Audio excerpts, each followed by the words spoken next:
I've had 3 women who've decided I'm not worth it. I don't want Robyn to see me as a worthless. Am I really kind of just not worth it? Even thinking about Kody and Robyn? The quilt drama. Let's break it down. So apparently, some people think Meri's reaction to the whole quilt situation was weak, or that she's in love with him because of how she handled it. Really? I'd argue it was perfectly executed. If her goal was to make Kody lose his mind, she nailed it. Let's be honest, if she had gone all out, raging, ignoring him, burning it, he would have just basked in the attention, convinced she was still in love with him, imagining she couldn't bear to be without the quilt. How romantic. Or if she had sent it back to him, he'd get to parade around with a giant quilt, likely making sure Meri's side was swapped out for Robyn's, so he could have some extra cringeworthy bragging rights. Instead, Meri chose the masterstroke. She took it apart, slowly, calmly, with surgical precision. She didn't burn it, didn't get all dramatic. She saved her part of the quilt. Think about it. She carefully dismantled the whole thing to keep the pieces she worked on. Smart, right? She made sure she didn't lose the labor of her hands, the emotional investment, and the point of the quilt without him. What does Kody get from this? Nothing.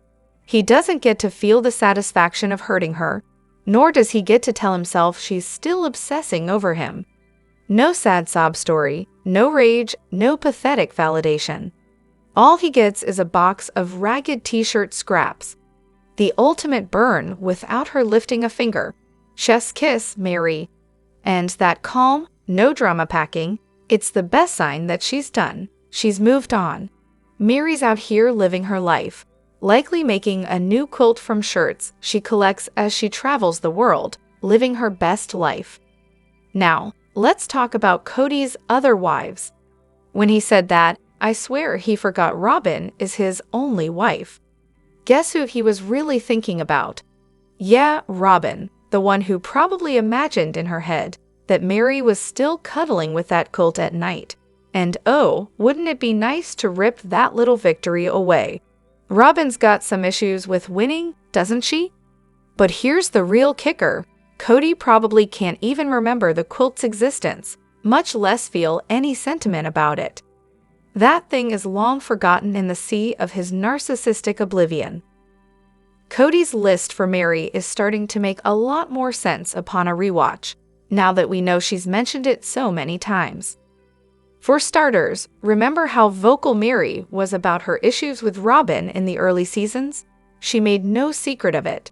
But once they moved to Las Vegas, all of a sudden, Meri's kindness toward Robyn seemed to magically appear. It's almost like she got a memo to try harder to be nice to the new wife. How convenient. Then there's the shift in how Meri started sticking her nose into the parenting dynamics between Robyn's kids and the OG-13. She wasn't just a bystander anymore. She was inserting herself, almost as if to prove to Kody, look, I'm totally team Robyn. She was working overtime to show Kody that she was the new number one. And speaking of those relationships with Christine and Janelle, that's where things get interesting. Meri and Christine used to have a pretty easy, natural dynamic. But suddenly, Christine starts mentioning that Meri is no longer safe to confide in, which could have had something to do with Meri trying to win Kody's favor by gossiping about Christine behind her back. It's like she started taking every opportunity to prove she was on Kody's team, even if it meant betraying old alliances. As for Janelle and Meri, well, they never had the strongest bond, but there was at least some respect. That respect evaporated when Janelle realized how badly Kody had been trash-talking Meri, and how much Meri had sold herself out to Robyn.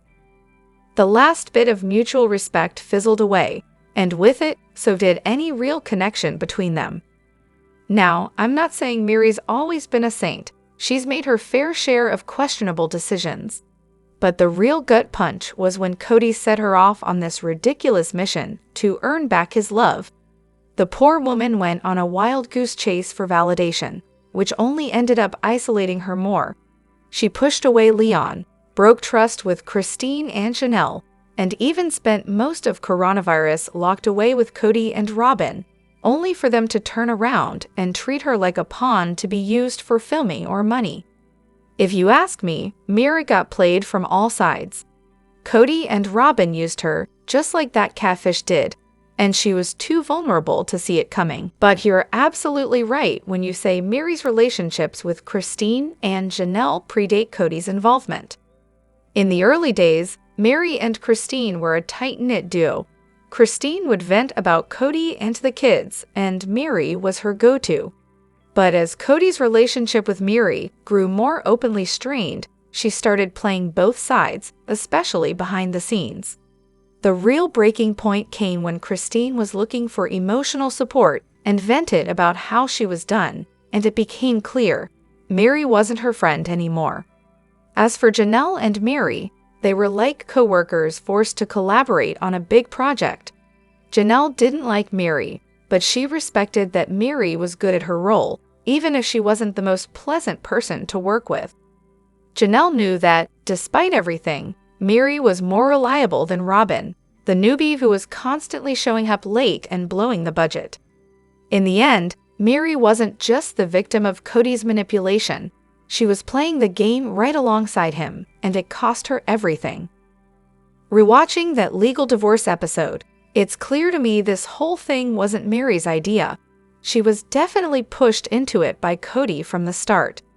She claimed she'd been thinking about it for 5 years, but then when she meets with the lawyer, she says she just assumed this would be the best way to handle the adoption. Really, Meri? You had 5 years to Google the legal process, and this is what you came up with. She says the divorce will make things different, like it's the magic fix. Then, barely 20 minutes later, she turns around and says that it doesn't matter because she still has her spiritual marriage with Kody, just like the other wives. Make up your mind, Meri. Then, of course, Kody gets all dramatic, grilling her because he doesn't want anything to change because of the D word. Right after, he says he doesn't want things to change with his shiny new legal marriage to Robyn.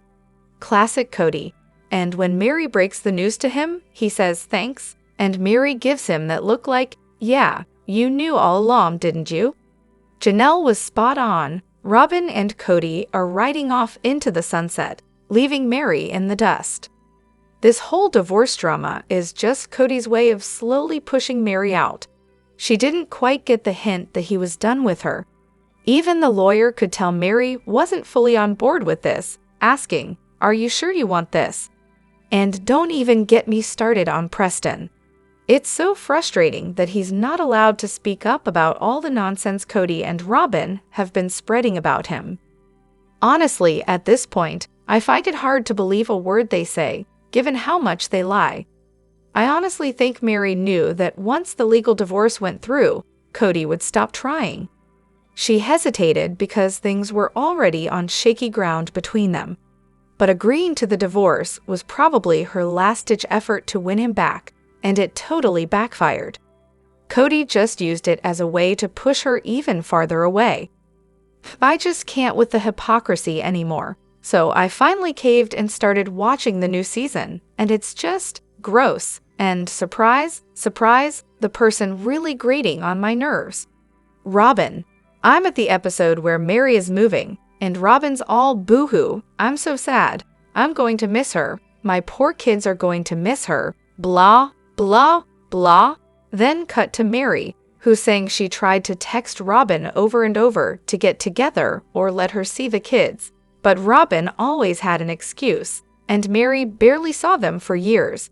It's absolutely disgusting how Robyn puts on this big emotional show, pretending like she cares. What's even more hilarious is how Robyn conveniently didn't help Meri move, didn't bring her kids to say goodbye like she promised, and just avoided it all. Robyn created that wedge, and Meri was the one trying to make an effort. And don't even get me started on that gift. Complete garbage. Meri saw right through it. She went from hysterical laughter to fake concern for Robyn in about 2 seconds. Honestly, I'm so glad Meri is finally getting the hell away from them. And then, Meri unwraps her own gift. Like, are you kidding me? just the worst. Where was all this emotion and love when she was actually there? Honestly, I just wish Meri would have called her out on it. Now I'm waiting for Robyn to have a full-blown jealousy meltdown when she sees how he breaks down at the B&B. I'm not even going to bother diving into all the disgusting things he's been saying this season. I'm already exhausted. Sorry, I know I'm behind, but I just had to get this off my chest. That whole "oh, my poor kids will miss Meri," while actively keeping her from seeing them was the final straw for me. Needed to vent. Where do I even start? I've never been Meri's biggest fan, but I can't believe Kody made her cut up the quilt she made for him. Seriously, the audacity of this guy. To make her destroy something she literally poured her heart and soul into? Oh, I can't even. He's such an absolute jerk. And don't get me started on how she said people kept asking her how she didn't see the signs. Like, that's just heartbreaking. So messed up on every level. Let's call it what it is. Kody is trying to hurt Meri. When he helped her move, not a single word was said about that quilt, probably because he didn't care about it then. But the second she gets a release, boom, the whole thing's a public embarrassment for him. That's what it's about. Kody's upset because Meri got out from under his thumb, and now he's throwing a tantrum, taking his ball and going home. Oh, and let's not forget the drama about him supposedly melting down his wedding ring, which, come on, we all know he probably sold it for the gold. Narcissist 101, hurt me and I'll make sure you feel it. That's Kody in a nutshell. And honestly, neither he nor Robyn cared about that quilt until Meri decided to take matters into her own hands. Kody didn't want it for any sentimental reason. He wanted to keep her life's memories locked up in his own little world. Meri cutting it up was a petty, brilliant move to stop him from swiping what was hers. And let's be real, Robyn's probably the one who actually wanted it. It's just all kinds of messed up. The Secret Life of Kody's Only Wife, The Robyn Brown Diaries, Dear Diary. Well, today was just fantastic. After washing my hair in the shower for a solid 3 hours, I finally emerge and wander down to breakfast, where Kody is already chowing down. Naturally, I ask what he's having. Beer and Skittles, he says, as if that's a perfectly acceptable breakfast. I kindly remind him that it's not gluten-free, but he just grunts and says, "Let's go upstairs and have an experience that'll make love grow in us, Robs." Oh, Kody, such romance, so subtle. Lately, he's been really pushing for more romance now that we've gone monogamous. I explained to him that I need emotional romance first, considering my emotional bandwidth is basically maxed out from losing my sister wives. I went on about how sad and tired I am. 2 hours later, we're zooming around on our quad bikes, tearing up Kody Pass at top speed, and I'm screaming with excitement. Kody, of course, yells that this will all be ours one day, to build rental homes on, naturally, once we manage to evict Janelle. Speaking of Janelle, she's been living in a tent on Kody Pass, but the poor thing is really struggling. Apparently, Kody couldn't even be bothered to start a fire for her or dig a hole for her to use the bathroom. To make things right, he gave her a whole $5 from the family fund to buy herself a recreational vehicle. Of course, Kody and I now refer to the RV as Meri because it's a fifth-wheeler. I can't help but smile thinking about Meri. She might have been stuck to Kody like a sad, lonely barnacle, but at least she gave me exactly what I wanted. We pull up to Janelle's RV and spot Savannah, standing by a bin fire, warming her hands. Kody immediately yells, "Trespasser," not realizing it's his own daughter. I have to step in to stop him from shooting her and remind him, "That's your kid, Kody." He then bellows, "Where's your mother, young lady?" Savannah explains that Janelle's busy tending to her little potato farm on Christine's old land, which is a fun development, since the Flagstaff wishing well has apparently run dry and there's no more money for food. Kody completely loses it. "She needs the other wives' permission for that," he screams. And we own that land now, after Christine left in the middle of the night. I tell him I'm actually fine with Janelle using the land, because honestly, the thought of digging up an entire potato farm sounds like way too much work. Plus, I still care about Janelle like a sister wife, and it's not like I'm going to stop her from getting what she needs. Kody's about to explode, so I pull him aside and lead him to the other side of the pond, away from all the drama. I tell him to look at the mountains, which usually calms him down. And because I know he likes it, I whisper how special and expensive these trees are. Once he is sufficiently mellowed out, we watch the sunset and reaffirm our bond. We're soulmates, obviously. I just hope tomorrow is a little less chaotic. Has Robyn ever brought up Isabel's surgery? Because, honestly, it's one of the most pivotal moments in any of the kids' lives. You'd think that, considering Robyn's constant claims of doing everything in her power to strengthen Kody's bond with his children, she'd encourage him to be there for Isabel, especially when Kody's go-to excuse for not being present is that he can't bear to leave Eri and Saul behind. Has Robyn ever even mentioned it? And speaking of the holidays, has Robyn ever explained why Savannah wasn't invited to the Christmas gathering at her place, especially when Isabel and Truly were there? Is there an explanation we missed? As far as Isabel's surgery goes, there were countless ways Robyn and the rest of the family could have supported her during recovery. Grocery runs, cooking a meal, picking up medicine, or even offering to babysit Truly for a few hours. I mean, basic things you do when you care about someone, right? Maybe these things happened off camera and we just didn't see them, but honestly, I doubt it. The only time we saw any mention of the surgery was after the fact, when everyone sat around and casually chatted about how Isabel might end up taller as a result. That's it. That's what Kody latched onto, the height gain. Then Robyn chimes in with some comment about the family being weirdly competitive, or something like that. Not once did anyone address the seriousness of the surgery or the immense pain Isabel had to endure, both before and after the procedure. Leon was deeply hurt by their mom's affair.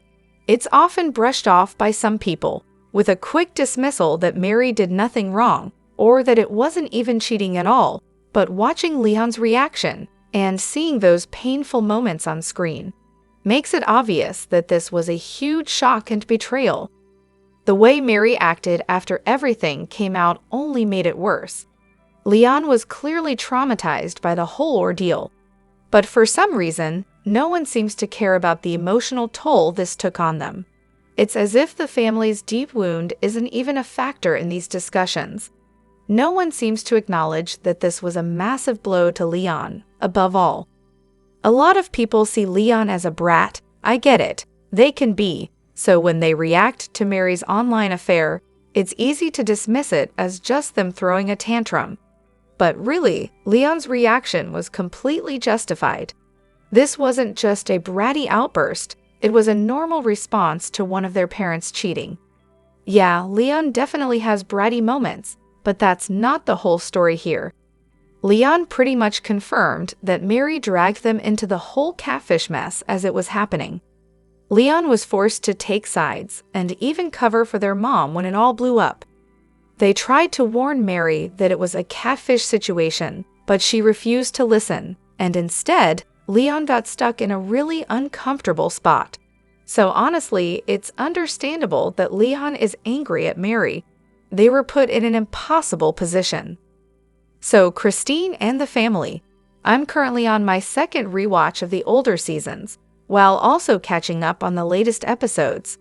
You know, since I'm stuck at home recovering from major back surgery, and frankly, my options are limited to TV or reading. Anyway, I've been keeping an eye on Reddit, and all the comments about Christine deciding to leave Kody, move on, and maybe, just maybe, find love again. I was mentally prepared for endless coverage of her wedding, because, of course, but when I watched the latest episode, I actually found myself appreciating how they handled this huge shift in Christine's life. Here's the thing, her kids, both hers and Janelle's, totally adore her. And shocker, they seem to like David too. I mean, who wouldn't? Watching 4 of Christine's daughters talk about it was honestly precious. But Truly's little moment of approval, that was the emotional game changer for me. It's like when Janelle showed up at the engagement party in that pink dress, and Hunter immediately hugged her, telling her how great she looked. Small moments like that speak volumes. It's like these kids actually know what love, respect, and support look like, and they show it to their moms. After all the years Christine spent pouring her heart into raising 2 sets of 6 kids, watching them give that love back to her is honestly heartwarming. Sure, it's a little corny, but you know what? She earned it. You can't overlook the fact that Janelle and Christine kept the OG 13 close-knit. Their bond is the kind of support system that most people can only dream of. On the other hand, Robyn? Well, she had her chance at a real family, but her obsession with locking down Kody for herself led to her pulling her kids away from the siblings who actually loved and accepted them.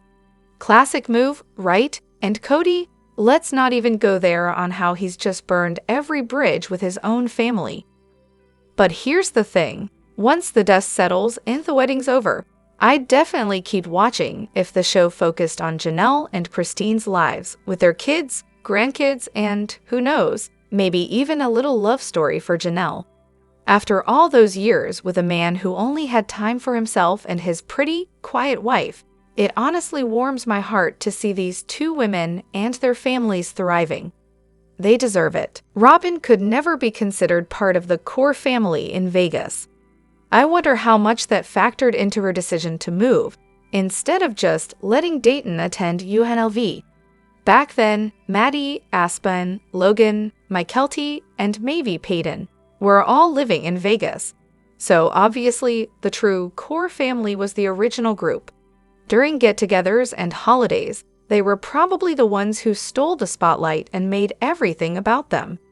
The original wives had their own full lives that didn't revolve around Kody and Robyn.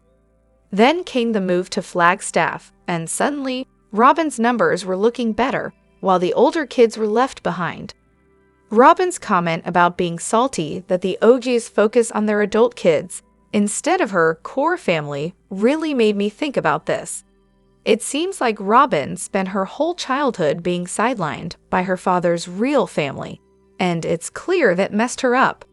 Now, as an adult, she's desperately trying to fix that, holding Kody to the high standards her father never lived up to. She craves the security and importance she never had as a child. But she's doing all of this without a care for how her actions are impacting the next generation. It's honestly kind of tragic. Is it just me, or does anyone else wish Christine, Janelle, and Meri could just get over their baggage, realize that Kody and, let's be real, their religion was the root of all their issues, and finally come together? I mean, Kody had a brilliant little scheme where he made sure the wives were constantly at each other's throats, all to keep his ego inflated. And then Robyn enters the picture, adding fuel to the fire. Now that Kody and Robyn are out of the picture, and the 3 of them seem to be thriving, it would be amazing if they could just throw up their hands, look at each other and go, well, that was a hell of a ride. 30 years of crazy, drama, and trauma, but we survived it. So how about we go grab coffee, bond over how we were all messed with, and laugh about how miserable Kody and Robyn must be right now while we're living our best lives. Seriously though, wouldn't that be the ultimate twist? I just wish Meri would let her guard down and be a little more open with Christine and Janelle, now that she's left the marriage too. Whether they want to admit it or not, they have a seriously wild life story to bond over. It's not like anyone else is going to get it quite like they do. It's kind of heartening to know that Janelle and Meri are talking more now than they ever did during coronavirus, or before they left Kody. Meri's even said in interviews that they text, and she had lunch with Janelle just a month ago when she was in NC for a wedding.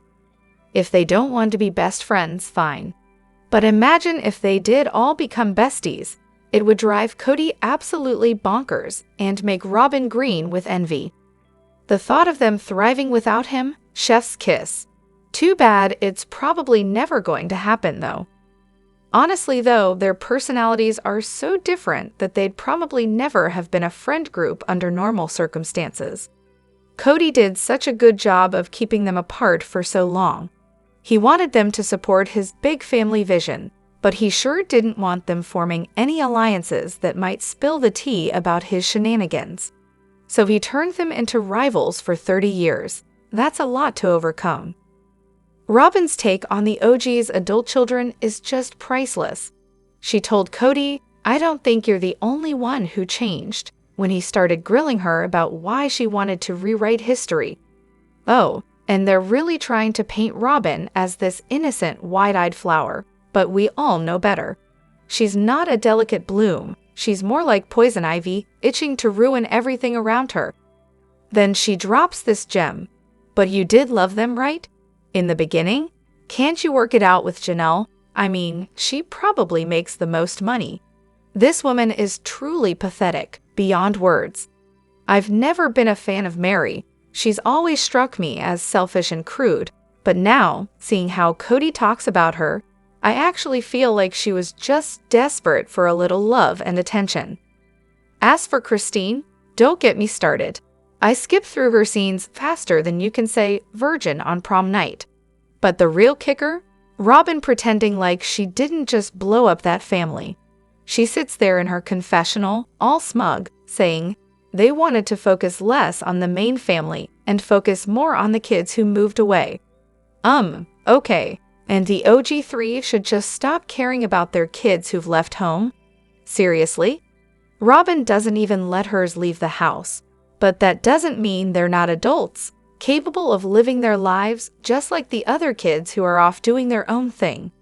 They're not children anymore, no matter how much Robyn treats them like they are. And what's this about Janelle making the most money? From what?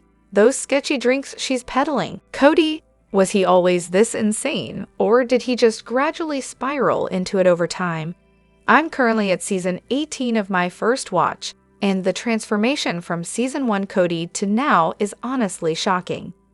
Don't get me wrong, he was always a bit of a creep, but back then he at least seemed happy, determined even, to keep the family together, even if it was mostly for his own ego boost. But now, I'm starting to wonder if Kody was always this angry, narcissistic lunatic, or if he just slowly lost his mind as the seasons went on. Thoughts? Oh, trust me, he was always this nuts. He just wore a mask for a long time. When the show first kicked off, Kody was on top of the world. He was driving around in his shiny Lexus, bragging about his 3 wives, 13 kids, and his latest love affair. His ego was so inflated, thanks to the wives, the kids, and the whole world watching him. In the early seasons, it was all about big houses, lavish vacations, and soaking up fan adoration. He was the lovable, goofy guy. He smiled, he joked, and everyone called him the greatest dad and father ever. They laid it on thick, but then enter Christine and her complaints, and slowly but surely, the cracks started to show. And then there was Robyn. Oh, Robyn. She became the prime target for all Kody's frustrations, and let's be real, she still is. At first, Kody was smelling like a rose, with everyone else supposedly manipulating him through poor, innocent Robyn. Even the wives got in on the action, blaming her for everything. Poor Robyn. But then, as the kids grew older and started disagreeing with him, Kody lost all interest in them. Now, they're just jerks to him. Meanwhile, his rumored closet drinking habit only adds to the dysfunction. I mean, the man's a walking contradiction. Physically, he's unrecognizable. Honestly, if I didn't know any better, I'd think Kody quit the show and his much older, angrier brother, Brody, took over. Let me know what you think in the comments. Don't forget to hit that like button and subscribe to my channel. I'll see you in the next video. Take care and much love to you all.